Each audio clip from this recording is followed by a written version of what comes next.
So, someone had a question for us. I'm in my 40s, self employed, and don't have a retirement plan. What should I focus on doing first to ensure that I can retire? It's a good question. So, when you're self employed, you probably don't have a pension plan or employer sponsored retirement savings plan vehicle in place. So, you need to set something up. There might be possibilities to set up your own private pension plan, or you might just want to focus on a simple RRSP. See, every situation is different. It's really hard to answer that question.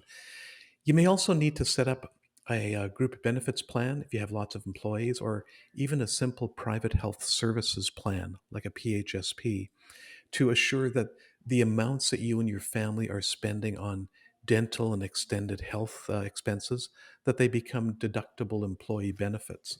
Every situation is different, depends if you're incorporated or sole proprietor, etc. But most importantly, you need to insure your income against sickness or accident, because your income is absolutely the most valuable asset that you have. hmm Now, for the self employed person, what do you think the difference is for them when it comes to retirement? Oh, retirement. Well, that's a big word. I personally don't believe in it. Okay. It's a concept you have to be careful with. You can't, retirement in its classical sense means just stopping doing stuff. No, you can't just stop doing stuff. You need to always try to be useful, engaged in your passions with the people that you love, and always giving your value to the world. So if you're self-employed also, very often you've got the flexibility perhaps to continue doing business maybe part-time into your retirement years, and that can supplement your lifestyle requirements. But it's important though to not depend on that in the future, because the older we get, the higher the chances are that there's going to be some health challenges. hmm We get a lot of questions like, how much money do I need to retire? But when you're self employed, what should you really be focusing on to ensure that you can retire? Yeah, it's important not to focus on that magical number that you need a million, you need 2 million or 3 million. Don't get too obsessed over how much wealth that you want to accumulate or how much of your mortgage you want to pay off, etc. Those are just some measures, but you need to get really clear on what you want your life to look like.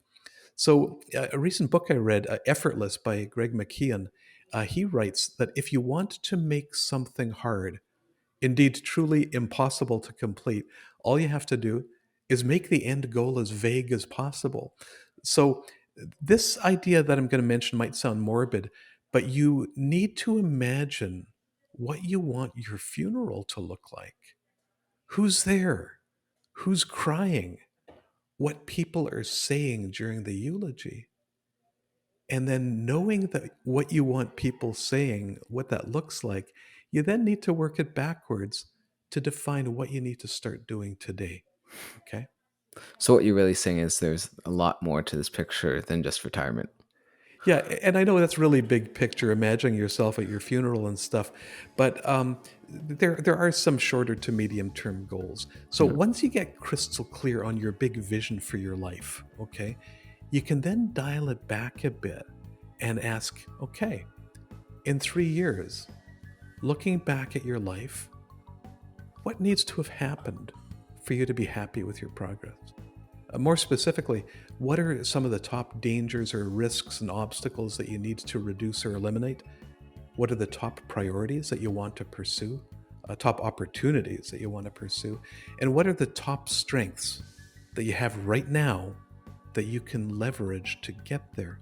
So, after that, with the help of the right guide, it gets a lot easier to craft the right financial plan to get you there.